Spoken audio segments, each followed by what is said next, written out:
Kalau dia nggak mengembangkan diri, ya dia akan digantikan lebih parah lagi dengan mesin. Kalian bisa bekerja sama dengan AI menghasilkan produk yang lebih bagus lagi. Udah mah nanti skillnya segitu, itu semalas lagi ya, udah itu mah.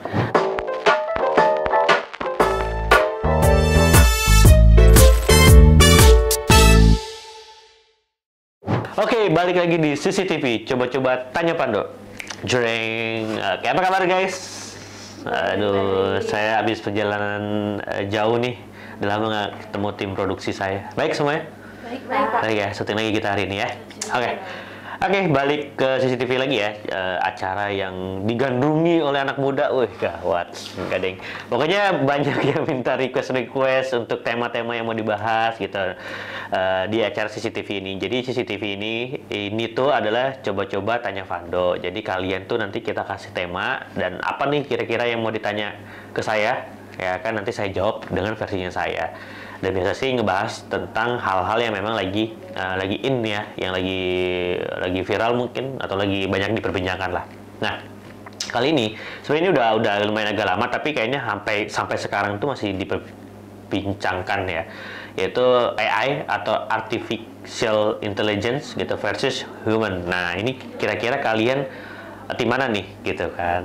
Tadi itu pasti ada pertanyaan terakhir tuh di saya nanti akan ditanyain ya, kalian saya tim mana ya, tapi nanti kita baca dulu ya. Jadi memang kan AI ini udah banyak digandrungi sama para pekerja freelancer gitu kan, bahwa pencariannya atau tugas-tugas yang biasa mereka kerjakan tuh cepat sekarang lewat AI gitu kan. Nah, tapi ada juga dari sisi humannya nih, apakah memang secara human ini tetap perlu dibutuhkan atau enggak, nanti kita bahas di ending ya. Nah, sekarang kita masuk ke segmen fun fact.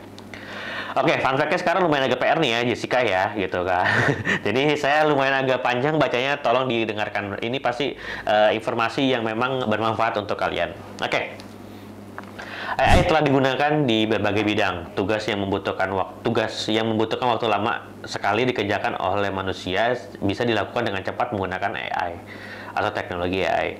Nah, Stuart Russell, pendiri Center of Human Compatible Artificial Intelligence di University of California, Berkeley, Amerika Serikat, lengkap ya, oke, thank you, mengatakan bahwa algoritma yang dimiliki robot dan teknologi ini belum mendekati kemampuan manusia secara umum. Artinya AI ini harus terus dilatih agar bisa melakukan tugas untuk membantu manusia. Tuh, kata kuncinya, membantu manusia. Di sisi lain, CEO perusahaan robotika Ametek Inc. David Japico, ini siapa ya? Saya belum kenal juga David Japico nih ya. Nanti di searching di Google aja ya. Mengatakan bahwa tujuan dan maraknya teknologi robot dan AI ini memang ujung-ujungnya untuk mengganti manusia, mengganti tenaga manusia. Tuh, ada yang mengganti, ada yang membantu.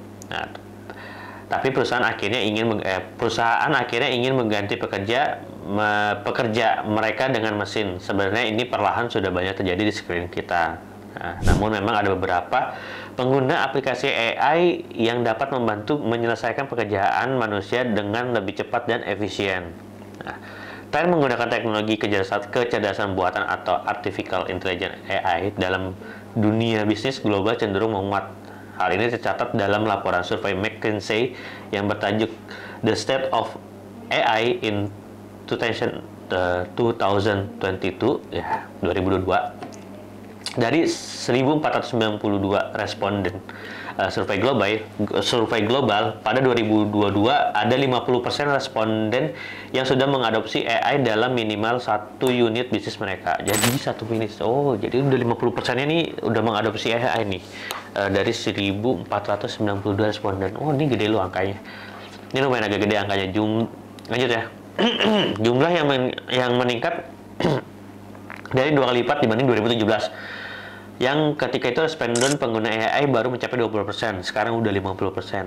Nah, AI yang dimaksud ini adalah semua teknologi yang bisa menjalankan fungsi kognitif terkait pikiran manusia seperti ChatGPT, serta fungsi kognitif yang terkait dengan aktivitas fisik seperti otomatisasi robot dan alat manufacturing. Lanjut. Berdasarkan hasil survei yang dilakukan oleh Populix yang dilansir oleh katadata.co.id, hampir setengah atau 45% pekerja dan pengusaha di Indonesia telah menggunakan aplikasi AI. Survei yang dilakukan oleh Poprik itu dilakukan secara online pada April 2023 terhadap 530 responden pekerja dan pengusaha Indonesia. Total 1014 responden yang terlibat. Jadi udah 530 responden ya dari 1000 tadi itu yang sudah menggunakan AI ya sebagai untuk membantu pekerjaannya. Nanti kita bahas. Dari hasil survei Populis itu, ChatGPT menjadi aplikasi AI yang paling banyak digunakan. Sebanyak 52% responden mengaku telah menggunakan platform AI yang dikembangkan oleh OpenAI tersebut. Setelah ChatGPT, aplikasi AI yang paling banyak digunakan di Indonesia adalah Copy AI dengan pengguna sebanyak 29%. Di posisi ketiga dan keempat ada Luminar AI dan Oracle yang masing-masing digunakan oleh 18% responden dan 15 responden. Posisi selanjutnya ditempati oleh Dell-E, ini saya baru dengar ya, dan Lala AI yang sama-sama digunakan oleh 12% responden. Sementara hanya 11% responden mengaku menggunakan Outmatch untuk menentukan pekerjaan mereka.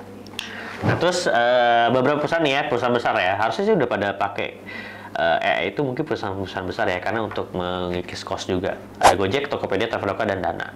Itu dia fun fact-nya. Lumayan panjang ya guys, sorry ya. Tapi ini informasinya penting ya untuk kita sampaikan karena memang pembahasannya adalah AI dan penggunaannya, dan mereka itu membantu atau menggantikan gitu kan. Kalau menurut saya sih saya lebih cenderung membantu ya.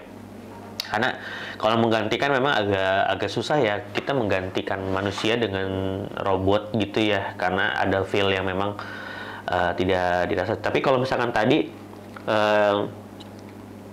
ada fungsi kognitif yang terkait aktivitas fisik seperti otomatisasi robot dan alat manufaktur, itu emang udah banyak ya. Jadi kalau kalian contoh misalkan mau potong bawang ya, kalau sama manusia kan tetek gitu ya. Kalau sama udah sama robot gitu atau sama AI itu dikasih 100 bawang aja udah satu udah udah lebih cepat gitu ya dibanding kita motong satu bawangnya manusia gitu kan. Jadi itu saya setuju gitu kan, sehingga memang itu akan mempercepat secara manufacturingnya juga ya kan, produksi juga akan lebih cepat, dan dari sisi manusia juga kan bisa dioper ke hal-hal yang lain gitu kan, tenaganya mereka gitu. Oke. Lanjut, mungkin di pertanyaan nanti kita ada perkembangan pembahasan ya dari pertanyaan. Ada yang menanya nggak sekarang? Banyak. Oh, masih banyak ya? Tapi seperti biasa kita pilih-pilih dulu. Ya, kita pilih jadi 6 ya? Iya. Kayak biasa gitu. Oke, pertanyaannya apa? Yeah. Ini Mas ada yang tanya, wajar nggak sih kalau masyarakat itu khawatir sama adanya AI? Wajar atau enggak? Masyarakat ya, tergantung dari sudut pandang mana ya. Kalau misalkan dari sudut pandang yang nggak punya skill harus khawatir. Kalau dari yang memang kita pengen upgrade skill itu nggak perlu khawatir, karena kita malah AI itu membantu kita dalam pekerjaan gitu kan. Tapi kalau misalkan dalam sisi pengguna atau customer justru lo harusnya happy, karena beberapa pekerjaan yang memang harusnya di-cut gitu kan, dia jadi lebih cepat gitu. Jadi kalau sebagai pengguna atau customer gitu kan itu harusnya happy sih. Kalau untuk masyarakat yang memang dia nggak mau improve ya, emang itu harus berhati-hati sih. Mereka harus khawatir dengan kemampuannya dia sekarang, kalau nggak mereka akan digantikan fungsinya dengan mereka. Contoh ya tadi kayak contoh aja lah, kita simpel bawang tadi. Ada satu orang yang bisa dalam 1 menit 1 kilo, ada yang bisa 2 kilo, ada yang bisa 4 kilo. Yang 1 kilo ini kan harusnya khawatir nih, karena yang lain udah bisa 2 kilo. Kalau dia nggak mengembangkan diri, ya dia akan digantikan lebih parah lagi dengan mesin gitu kan. Tapi kalau misalkan dia terus berkembang, sampai 10 kilo dan mungkin 50 kilo ya, walaupun kayaknya agak susah ya motong itu ya. Nah akhirnya karena dia punya bakat di situ, dia punya kemampuan yang bagus juga gitu kan. Ketika memang pekerjaan digantikan sama mesin, mungkin ya kan perusahaannya akan memikirkan dia, kita hire aja di bagian yang lain karena dia punya kemampuan yang cukup bagus. Mungkin mengoperasikan mesinnya gitu, karena pasti butuh orang ya gitu kan. Mengoperasikannya kan tetap ada aplikatornya gitu kan, nggak yang tiba-tiba jalan gitu kan. Jadi mungkin itu yang harus dikhawatirkan gitu. Lanjut. Jadi ada yang jadi Apakah suatu saat lapangan pekerjaan akan diisi dengan AI nggak sih? Kalau lapangan pekerjaan maksudnya gimana ya? Lapangan pekerjaan akan diisi dengan AI. Maksudnya ada divisi yang memang pekerjaannya digantikan sama AI gitu. Iya. akan banyak sih. Contoh aja ya, kemarin kan di ChatGPT kan bisa menghasilkan prompt kalau nggak salah ya. Bahasanya saya juga lupa. Intinya bisa menggambar sesuatu, akhirnya kita bisa bilang misalkan pengen pemandangan gunung yang indah bla bla bla bla gitu kan. Kan kalau nggak salah di Photoshop juga ada ya. Kalau nggak salah ya di Photoshop tuh udah di capture, kita pengen ganti ini sama danau misalkan kita apa namanya itu kalau di crop ya kan, ini pengen diganti sama danau misalkan, jadi kita tinggal klik pengen gantinya sama apa, habis itu nanti berubah tanpa harus diedit. Nah itu kan lumayan agak mengkhawatirkan dari segi desainer ya gitu kan, karena mereka banyak pekerjaan yang memang akhirnya bisa digantikan karena ngedit-ngedit gitu, akhirnya orang bisa. Terus kalau misalkan kita pengen punya foto yang kayak gimana, itu tinggal diklik chat GPT aja udah langsung jadi gitu. Tapi ya kan, nah, mungkin PR dari yang desain grafer gitu ya, yang memang desain grafik gitu kan, jadi harus punya sesuatu yang sifatnya itu adalah improvisasi atau ide kreatifnya dia, itu yang agak susah gitu kan. Karena kalau ingin customer yang simple oke, tapi kalau misalkan customer yang memang butuh tesnya dari si graphic design itu, ya itu yang akan jadinya mahal gitu. Jadi hal-hal yang murah itu akan jadi lebih banyak. Nah kita tinggal buat hal-hal yang sifatnya adalah apa namanya ya, butuh sentuhan yang memang orang ini doang yang bisa gitu. Jadi itu yang akan dijual lebih mahal gitu. Jadi kita harus jadi orang yang spesial. Ketika AI udah banyak, kita tuh harus jadi orang yang spesial. Kalau kamu sama dengan yang lain dan sama dengan AI, ya orang-orang akan milih AI gitu kan. Oke. Lanjut. Ini ada lagi nih Mas. Katanya kenapa sih manusia itu ngerasa terancam padahal adanya AI kan justru ngebantu kerjaan mereka. Ya, itu nyambung dari pertanyaan yang tadi ya. Yang terancam tuh yang memang gak mau improve aja gitu. Ini dunia tuh sekarang udah makin parah persaingannya gitu kan. Kalau kalian cuman stepnya di situ-situ aja udah pasti kalian harus khawatir. Tapi kalau misalkan kalian tahu cara memanfaatkannya si AI itu, justru kalian punya value lebih ya kan, karena kalian bisa bekerja sama dengan AI menghasilkan produk yang lebih bagus lagi, sehingga nilai kalian akan jauh lebih besar gitu. Jadi kalau menurut saya sih nggak perlu khawatir ya, kalau kalian ingin mempelajari AI itu seperti apa dan bisa ngebantu kalian justru dalam pekerjaan, itu justru bagus. Justru yang tidak bekerja sama dengan AI ini yang akan dari perusahaan nantinya, karena mungkin nanti kedepannya bisa apa namanya, mengaplikasikan AI nggak gitu kan, mungkin aja bisa kayak gitu ya kan. Jadi itu yang memang akan kedepannya nanti akan terjadi seperti itu. Oke. Wah ini pertanyaannya bagus sih. Katanya, kalau menurut Mas nih, dengan adanya ChatGPT, apakah membantu dalam dunia pendidikan atau membuat mahasiswa menjadi malas? Oh iya, kemarin sempat ada video gitu ya, yang memang mahasiswa dilarang pakai ChatGPT gitu ya. Jadi sekarang skripsi itu ditulis ya, katanya harus tulis tangan, jangan copy paste gitu kan ya. Nah ini sebenarnya tugasnya kayak gini tuh bukan cuma di mahasiswanya aja PR-nya, tapi di dosennya juga. Dosen para mahasiswa itu harus punya ide baru lagi bagaimana cara mengatasi study case yang skripsi itu ya, agar tidak di copy paste dari AI atau ChatGPT gitu. Jadi mereka harus punya apa ya namanya ya, praktek-praktek ya kan, yang memang sebenarnya ini udah biasa kan, AI udah banyak banget ya gitu ya yang mengakomodir, tapi mereka harus cari nih yang biasa di AI yang harus dikerjakan di skripsinya tuh apa, sehingga jadi ada metode lain yang memang AI nggak bisa lakukan itu gitu kan. Mungkin kayak contoh magang gitu kan, magang itu kan bagus sebenarnya ya, jadi reportnya benar karena hasilnya dari perusahaan tersebut. Terus praktek-praktek lain lagi gitu kan, yang memang kita tidak copy paste dari ChatGPT. Jadi itu memang PR-nya bukan cuma dari mahasiswanya aja ya, karena mahasiswa pun mau kayak gimana pun ngumpet-ngumpetan akan tetap dapat tuh source yang memang membantu mereka untuk membuat skripsi itu. Nah tinggal memang PR-nya adalah di pendidikan ini tuh dosennya gitu kan, rektornya segala macam di bidang pendidikan, bagaimana mereka bisa cari metode lain untuk penilaian skripsi gitu ya. Saya sih belum punya ide apapun ya, mohon maaf ya, tapi kalau menurut saya PR-nya bukan cuma di ChatGPT-nya ya, tapi di dosennya juga, atau di dosennya juga memang harus punya improvisasi terhadap tes skripsi nanti ke depannya. Oke. Ada lagi pertanyaannya? Masih ada. Ada nih, masih banyak. Masih banyak ya Allah. Nih, katanya pekerjaan copywriter itu kan bisa digantikan oleh AI ya. Nah, Mas sendiri setuju nggak nih sama kata-kata itu? Copywriter diganti dengan AI. Copywriter tuh dia lebih ke ini ya, lebih ke yang mana? Apa website gitu atau gimana? Semuanya Mas. Semuanya. Iya, jadi kayak semua mau bikin copywritingnya, captionnya, ganti Ya. semua sama AI.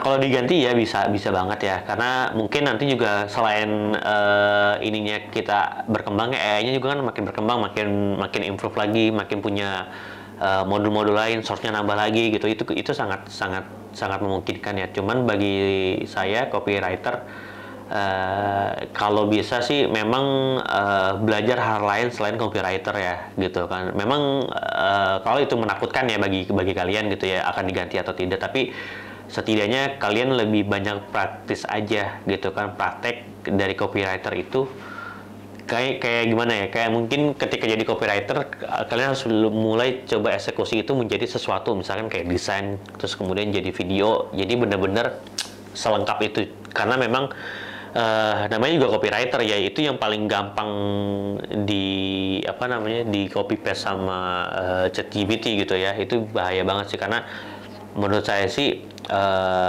pekerjaan yang seperti itu lebih baik kalian cari skill baru lagi untuk menambahkan. Kalian kuat di copywriter, tapi kalian bisa eksekusi itu menjadi video, menjadi desainer, ya, atau menjadi konten-konten yang lain gitu. Jadi bukan hanya sebagai aplikasi terhadap kalau di bawah tuh caption gitu kan, terus di foto-foto, gambar-gambar gitu kan, copywriting kalian kayak gitu. Nah, tapi fokus juga bagaimana kalian nge-create sesuatu yang kalian caption itu jadi konten, ya kan. Jadi ada hasilnya tuh secara gambar atau visual, atau jadi konten-konten yang memang, atau dari gimmick-gimmick ya kan, dari perusahaan kalian yang membuat gimmick-gimmick itu menjadi lebih baik lagi gitu kan. Kalau cuma hanya mengandalkan tulisan ya tadi itu terlalu gampang bagi ChatGPT untuk menduplikat itu. Ya. Itu. Ada lagi? Ada. Pertanyaan terakhir. Oh, udah terakhir. Gimana? Mas, kalau Mas sendiri nih, tim yang takut sama AI atau enggak? Oh, tim takut atau enggak? Saya sih kebetulan nggak takut sih ya, gitu. Saya cuma takut sama yang di atas. Oh iya. Ya. Bos saya maksudnya. Nah, jadi baik tadi ya.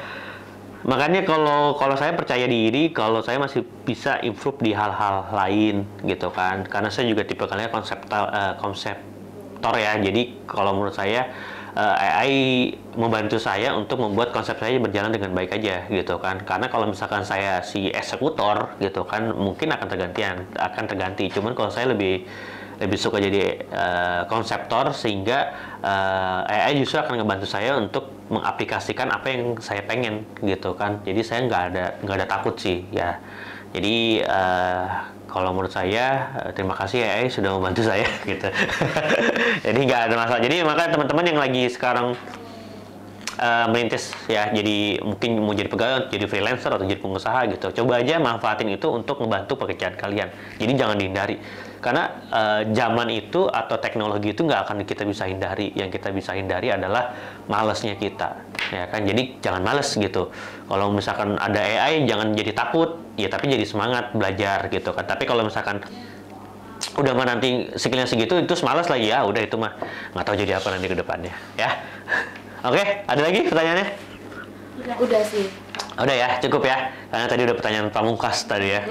Oke, nah terima kasih teman-teman yang udah nonton sampai akhir gitu kan. Semoga informasinya bermanfaat. Jadi teman-teman nih yang memang sekiranya masih agak takut sama AI, nggak usah takut lah gitu kan. Kalian tinggal maksimalkan skill kalian aja gitu kan. Perusahaan juga masih banyak yang percaya sama manusia gitu kan. Nah, tapi manusia yang seperti apa? Manusia yang mau improve, manusia malas-malesan, manusia yang nggak mau nambah skill, atau yang manusia yang kayak gimana gitu. Tapi tetap di satu perusahaan nggak mungkin nggak ada manusianya. Makanya jadi orang yang lebih spesial aja gitu ya. Oke, thank you. Balik lagi di sesi selanjutnya. Bye-bye. Ya, jangan lupa di like, di subscribe, dan komen di bawah. Dan kalau bermanfaat jangan lupa di share ke teman-teman kalian ya. Bye-bye. Nah.